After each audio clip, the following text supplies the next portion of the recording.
Good morning everyone, welcome to the online class of target defence academy. बेटा, आज हम फिर से कुछ नई करंट अफेयर्स आपके लिए लेके आ गए हैं और आज हम बात करेंगे 17th ऑफ मई की टॉप करंट अफेयर्स और जीके के क्वेश्चंस के बारे में।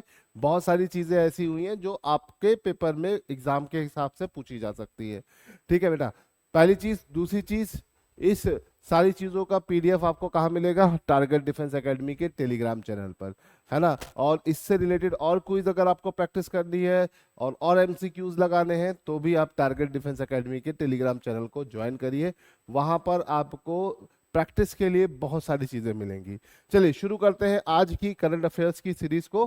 आगे बढ़ने से पहले बता दें बेटा कि हमारा एडमिशन चालू है।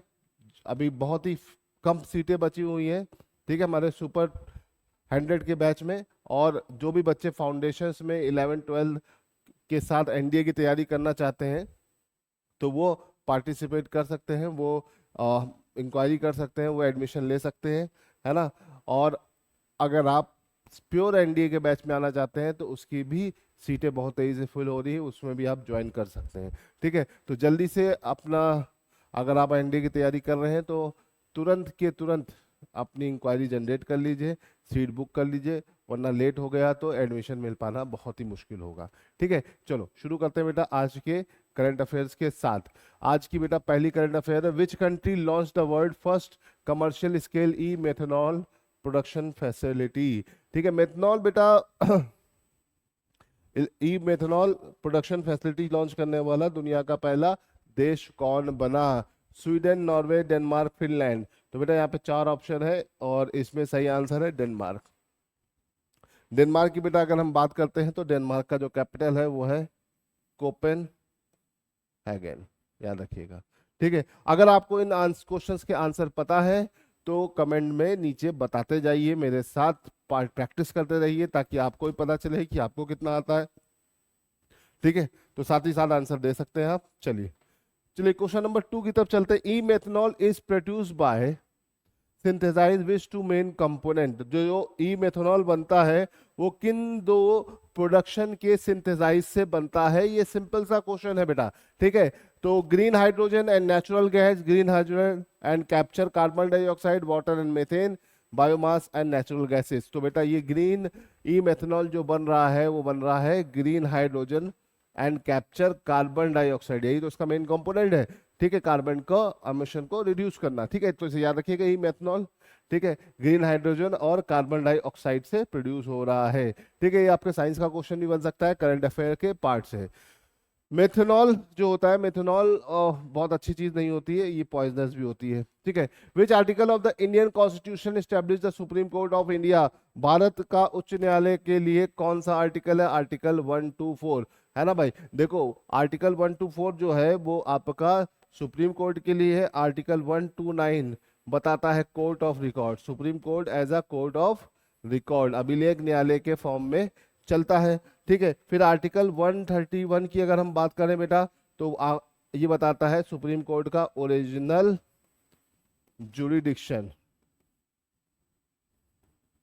ठीक है, देखिए ओरिजिनल जुरिडिक्शन क्या होता है? वो केस जो सीधे सीधे सुप्रीम कोर्ट में जाते हैं उसे बोलते हैं उसके ओरिजिनल जुरिडिक्शन केसेस। दो स्टेट के बीच के मुद्दे, सेंटर और स्टेट के बीच के मुद्दे, प्रेसिडेंट से रिलेटेड कोई मुद्दा, प्राइम मिनिस्टर से रिलेटेड मुद्दा, ये सब सुप्रीम कोर्ट के किस तरह के जुरिडिक्शन में आते हैं? ओरिजिनल जुरिडिक्शन में। इलेक्शन कमीशन से रिलेटेड कोई मुद्दा, ये सब इसके ओरिजिनल जुरिडिक्शन में आते हैं। आर्टिकल 132 बताता है इसका एपिलिएट, अपीलीय क्षेत्राधिकार। एपिलिएट मतलब बोल सकते हैं जुरिडिक्शन, मतलब वो केसेस जो निचली अदालतों से ऊपर आते हैं, हाई कोर्ट से सुप्रीम कोर्ट पहुंचे, वो इसके एपिलिएट जुरिडिक्शन में आते हैं। फिर आर्टिकल 137 बेटा है जुडिशियल रिव्यू। क्या है बेटा? जुडिशियल रिव्यू, याद रखिएगा क्या है? Judicial review. और आर्टिकल 143 है इसका एडवाइजरी जुरिडिक्शन, है ना। प्रेसिडेंट की राय मांगने पर सुप्रीम कोर्ट उसको राय दे सकता है आर्टिकल 143 के तहत। तो सुप्रीम कोर्ट इसलिए इंपॉर्टेंट है क्योंकि और हमारे 52nd chief justice of India appoint हो गए बी आर गवई। तो इसलिए ये सारी चीजें एग्जाम में आपके एग्जाम पॉइंट ऑफ व्यू से बहुत इंपॉर्टेंट है। ठीक है, B R Gavai become the 52nd chief justice of India, और ये सिर्फ 6 महीने के लिए रहेंगे बेटा। ठीक है, तो ये तो मैं काफी सारी चीजें पहले भी बता चुका हूँ, और 53rd जो 6 महीने के बाद नए चीफ जस्टिस बनेंगे उनका नाम भी मैं आपको बता चुका हूँ। ठीक है, अगर उनका नाम याद है तो कमेंट में तुरंत बताइए कि जो 53rd नंबर के चीफ जस्टिस होंगे उनका नाम क्या है। दैट मीन सीनियर मोस्ट जज आफ्टर बी आर गवई, है ना। चलो, who was the first chief justice of India? भैया करंट तो आपका बी आर गवई बन गए, लेकिन फर्स्ट कौन थे एस जे कानिया। एस जी कानिया जो थे वो भारत के पहले चीफ जस्टिस ऑफ इंडिया थे, इसे याद रखिएगा, भूलिएगा नहीं। ठीक है, चलो अभी आगे बढ़ते हैं। Until what age does chief justice of India serve, है ना। जो चीफ जस्टिस ऑफ इंडिया होता है बेटा, ठीक है, जो चीफ जस्टिस ऑफ इंडिया होता है वो किस एज तक सर्व कर सकता है?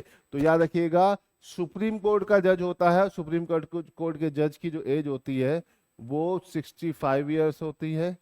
और हाई कोर्ट के जज की एज कितनी होती है बेटा? हाई कोर्ट के जज की एज होती है 62 ईयर्स। तो यहाँ पे आंसर हो जाएगा 65 ईयर्स। और सबऑर्डिनेट कोर्ट के जज की रिटायरमेंट एज कितनी होती है? 60 ईयर्स। 60, 62, 65, है ना।